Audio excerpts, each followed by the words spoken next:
سلفی صاحب، میرا مسئلہ یہ ہے کہ مجھے بعض اوقات رات کو سونے کی حالت میں یا جب کبھی نیند آتی ہے تو اچانک آنکھ کھلتی ہے اور میرے جسم پر بہت زیادہ وزن پڑ جاتا ہے.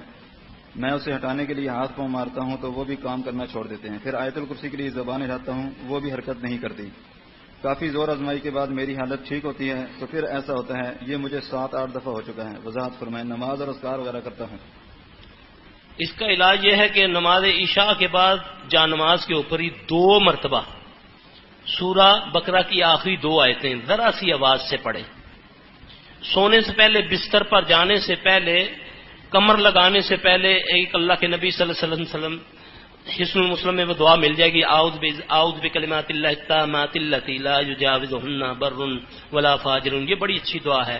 یہ پڑھ کے اپنے آپ کو فلق ناس پڑھ کے، سورہ فاتحہ پڑھ کے، بقرہ کا آخری رکوع پڑھ کے، آیت الکرسی پڑھ کے دم کر کے سو جائے. یہ ٹھیک ہو جائے گا انشاءاللہ. اور سوتے اگر نیند نہیں آ رہی تو آیت الکرسی یا سورہ اخلاص پڑھتا پڑھتا سو جائے. جب بھی کوئی چیز اس کے اوپر آئے گی تو انشاءاللہ نیند میں بھی وہ پڑھے گا تو وہ چیز اس کے ابل تو اس کے قریب آئے گی نہیں انشاءاللہ تعالی.